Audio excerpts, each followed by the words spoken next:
7절을 보시면 예수님은 제자들에게 나를 아는 것이 곧 하나님 아버지를 아는 것이고 이제 너희가 그를 알았고 또 보았다. 이렇게 말씀하시죠. 이 말씀의 의미는 무엇일까요? 예수님이 하나님의 아바타라는 것일까요? 아바타라는 영화 아시죠? 네. 그게 지구상에 이제 에너지가 고갈이 됐습니다. 그래서 지구상에 이 고갈된 에너지가 없으니까 다른 행성에 가서 에너지를 이제 가져와야 되잖아요. 그래서 사람을 파송을 하는데 직접 사람을 파송하는 게 아니라 아바타라는 그런 새로운 피조물을 만들어 가지고 파송을 하는 그 영화죠. 아바타라는 이 단어는 우리말로는 이제 분신, 화신 이렇게 해석이 됩니다.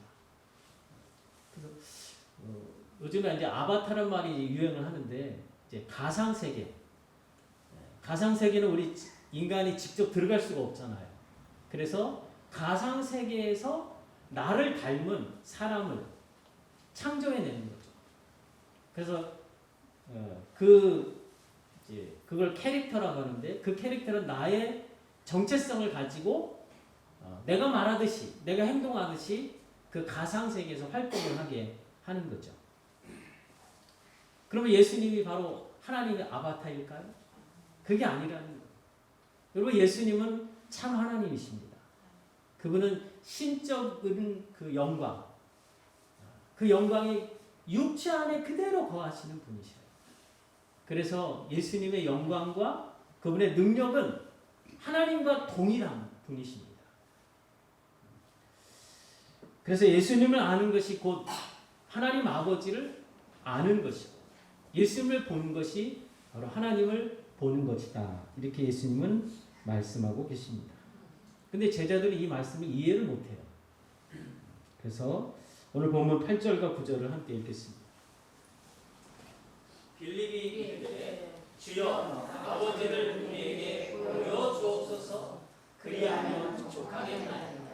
예수께서 이르시되 빌립아 내가 이렇게 오래 너희와 함께 있을 때 내가 나를 알지 못하느냐. 나를 본 자는 아버지를 보았거늘 어찌하여 아버지를 보이라 하느냐. 빌립의 말은 무엇입니까? 아버지를 한번 보여주면 원이 없겠다는 거죠. 근데 예수님은 빌립아 네가 나를 알지 못하느냐. 내가 이렇게 오랫동안 너와 함께 있었는데 어찌 아버지를 보이라 하느냐. 나를 본 자는 곧 아버지를 본 자이다. 여러분 이 말씀 우리가 익히 들어서 여러분이 별로 안 놀라시는데 사실은 이거는 엄청난 놀라운 말씀이 아닐 수 없습니다.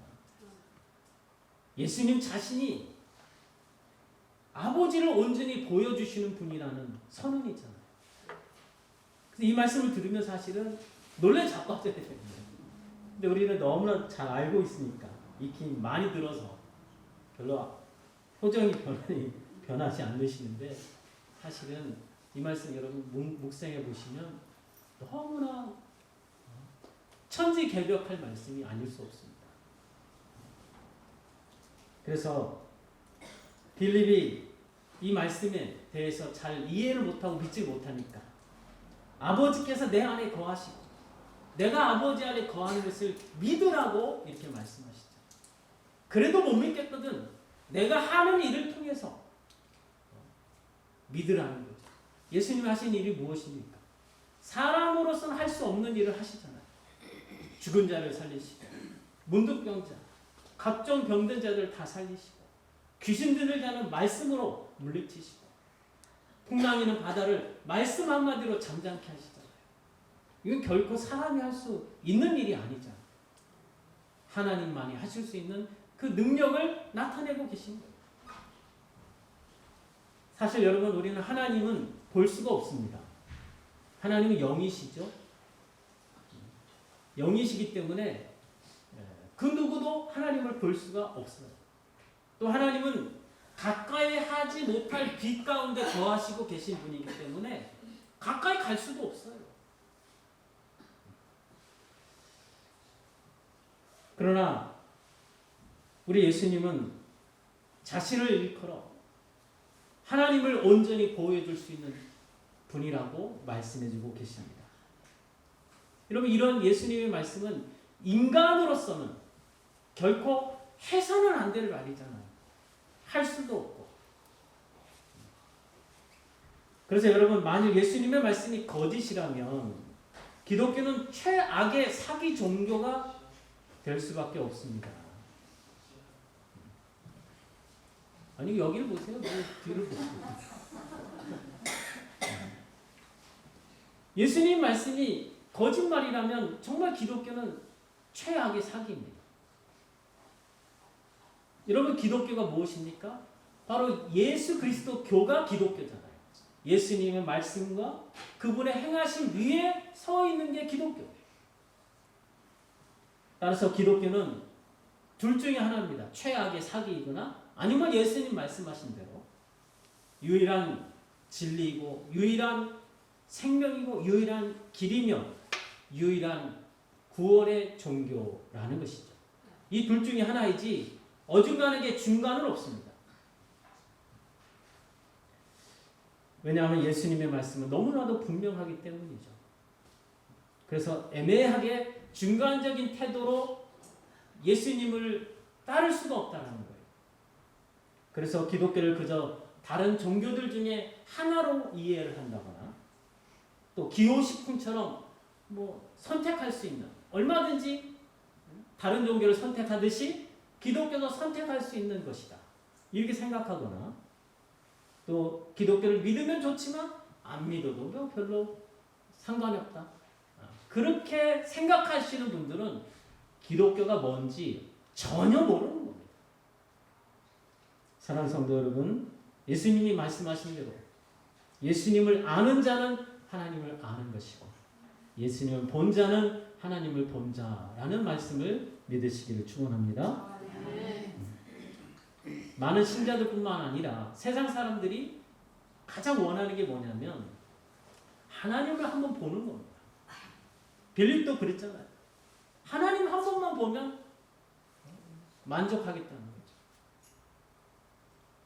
여러분, 세상 사람들이 하나님을 믿지 못하는 이유 중에 가장 중요한 이유가 그거예요.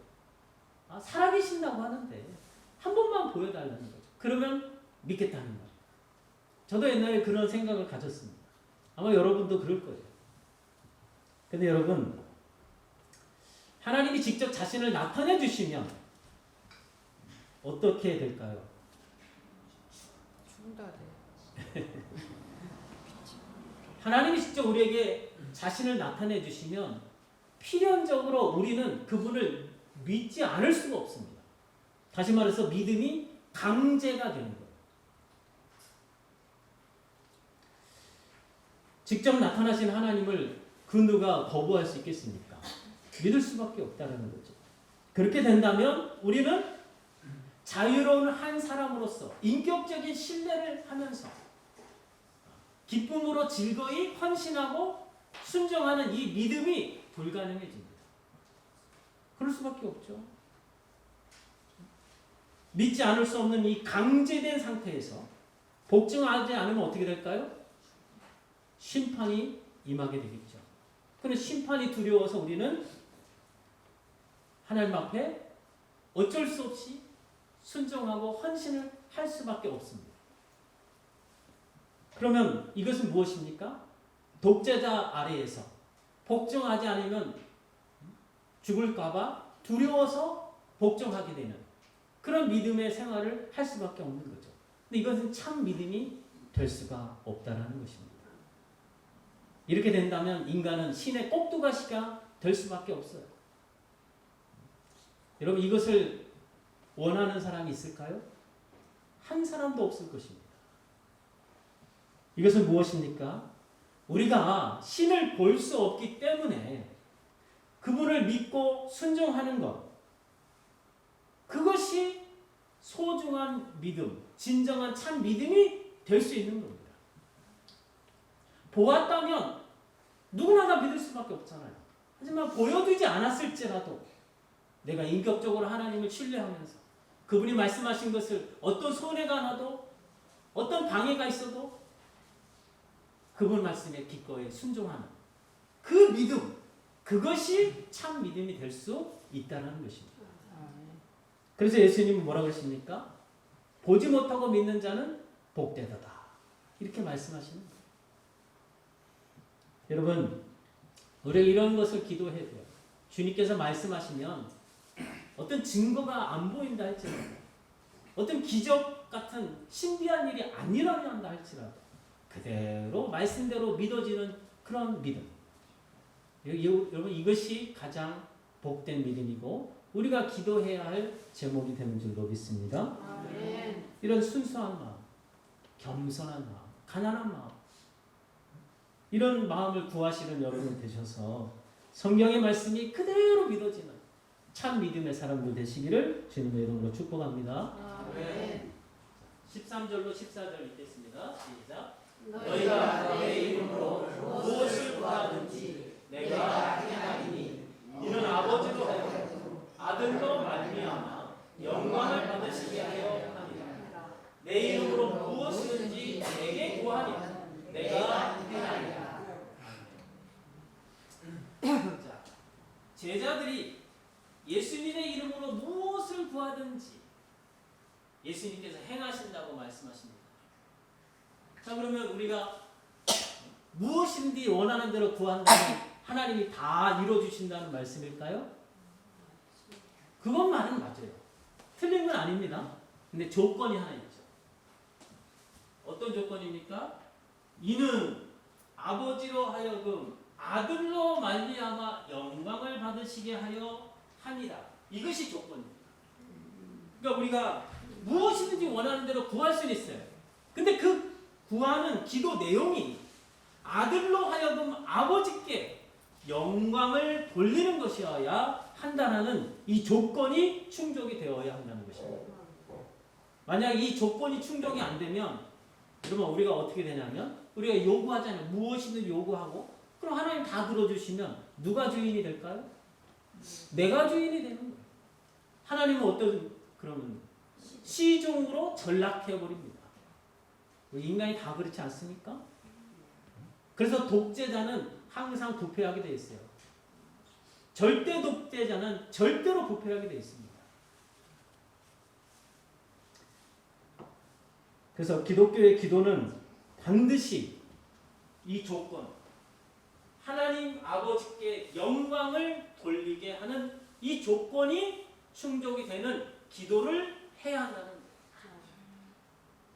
이것이 조건 충족이 안 되면 우리의 기도는 이방인의 기도와 다를 바가 없죠. 그래서 세 가지 구절을 살펴보면서 우리 기도가 어떻게 되어야 될지 살펴보겠습니다. 요한복음 15장 7절입니다. 시작. 너희가 내 안에 거하고 내 말이 너희 안에 거하면 무엇이든지 원하는 대로 구하라. 그리하면 이루리라. 여기도 무엇이든지 원하는 대로 구하라고 말씀하시죠. 그러면 이룬다는 거예요. 근데 조건이 있죠? 너희가 내 안에 거하고 내 말이 너희 안에 거하라는 이 조건이 충족이 되어야 합니다. 이 말이 무엇입니까? 나와 예수님이 한 마음과 한 뜻으로 동행하는 그런 수준이 되어야 무엇이든지 원하는 대로 구할 때 다 이루어진다는 거예요. 예수님과 내가 하나가 된 상태에서 무엇이든지 원하는 대로 구할 때 그것이 바로 하나님 아버지께 영광이 돌려지게 되어진다는 사실입니다. 요한일서 3장 22절 무엇이든지 원하는 바를 그에게서 받나니 이는 우리가 그의 계명을 지키고 그 앞에서 기뻐하시는 것을 행하느니라. 여기도 나오죠. 무엇이든지 구하는 바를 그에게서 받습니다. 근데 조건이 나오죠. 이는 우리가 그의 계명을 지키고 그 앞에서 기뻐하시는 것을 행하기 때문이라는 거예요. 그래서 그래서 이 조건을 충족시키지 않으면 우리가 아무리 기도해도 안 됩니다. 응답이 안 돼요. 왜? 하나님은 우리와 상관이 없는 거예요. 자, 또 밑에 요한일서 5장 14절 시작. 그를 향하여 우리가 가진 바 담대한 것이 이것이 그의 뜻대로 무엇을 구하면 들으시리라. 자, 무엇을 구하면, 그 말이 무엇이든지 구하면입니다. 근데 조건이 뭐예요? 그의 뜻대로 구하라는 거죠. 그분의 뜻대로. 그분의 뜻은 무엇입니까? 우리가 알 길이 없어요. 어떻게 합니까? 하나님이 어떤 생각을 하고 계신지 인간이 알면은 뭐하러 구합니까? 내 뜻대로 살면 되지. 근데 우리는 몰라요. 그래서 성경을 봐야 됩니다. 성경이 바로 하나님의 뜻이잖아요. 그래서 기도를 하려면, 하나님이 들으시는 기도, 응답받는 기도를 하려면 내 생각으로 머릿속에서 만들어낸 기도 제목은 안 됩니다. 오직 말씀을 근거로 해서 말씀을 하나님 앞에 구하는 것이 기독교의 기도인 줄로 믿습니다. 근데 기독교의 기도는 또 하나 우리가 행해야 할 의무사항이 있습니다. 우리가 뜻대로, 하나님의 뜻대로 구해야 되지만 구하고 나는 그냥 가만히 그 말씀과 아무런 상관없이 산다면 안 되죠. 그렇죠? 기뻐하시는 것을 행해야 된다는 거예요. 주님의 뜻, 그것이 구하기만 하고 그 뜻대로 살지 않으면 응답을 받을 수가 없다라는 말씀입니다. 우리가 그분의 뜻을 구하고 그분의 뜻에 순종하는 삶을 살 때 그분의 뜻이 우리 안에 이루어지는 줄로 믿습니다. 이것이 기독교의 기도입니다. 그래서 이렇게 주님의 뜻대로 무엇이든지 구하는 자를 하나님은 사랑해 주셔서 그분에게, 그 신자에게, 그 성도에게 상을 주실 줄로 믿습니다. 왜 상을 주실까요? 아니, 기도를 하면서 우리가 구하는데 왜 상을 주실까요? 여러분, 내 소원을 이루어진다면 우리가 하나님께 상을 줘야죠. 하나님 내 소원을 이루어주시니까. 근데 우리가 하나님의 뜻을 구하잖아요.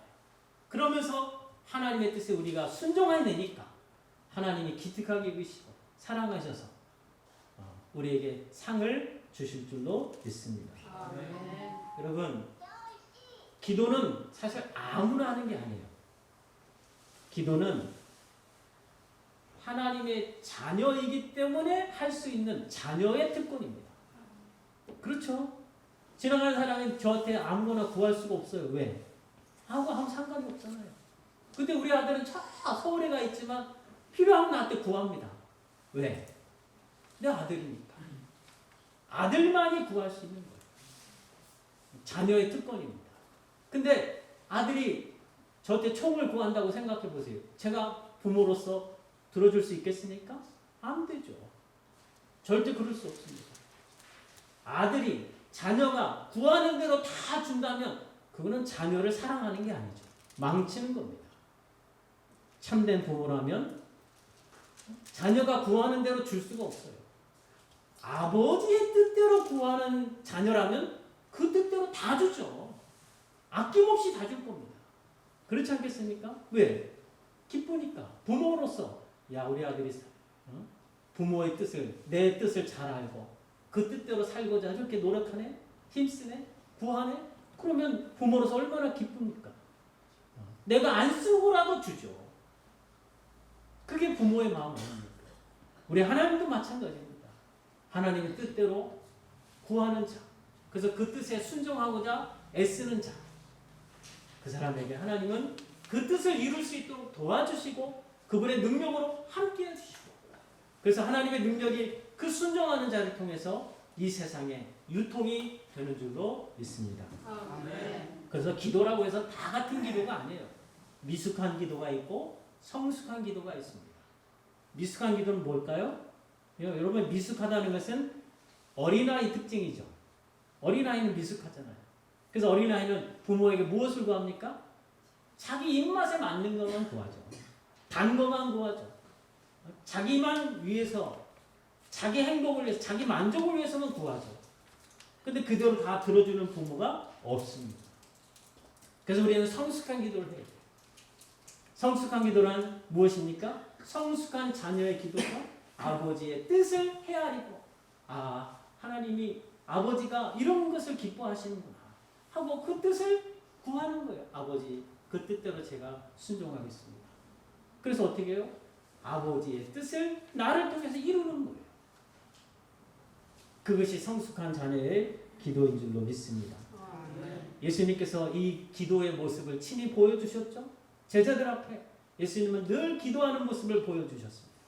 그런데 예수님이 기도하시는 내용 중에 어느 것 하나도 자기 만족을 위해서 구한 것은 하나도 없습니다.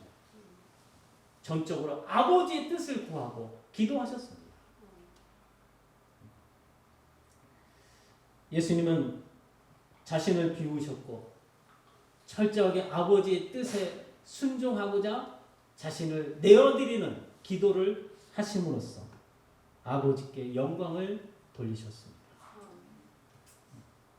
그래서 예수님은 성경에 기록된 대로 응하게 하기 위해서 기도하셨고 순종하셨고 그래서 하나님께 영광을 돌리게 된 줄로 믿습니다. 이것이 오늘 우리에게 요구되는 기도의 자세입니다. 요한복음 11장 42절 같이 읽겠습니다. 시작. 항상 내 말을 들으시는 줄 내가 알았나이다. 그러나 이 말씀을 하옵는 것은 둘러선 무리를 위함이니 곧 아버지께서 나를 보내신 것을 그들로 믿게 하려 함이니라.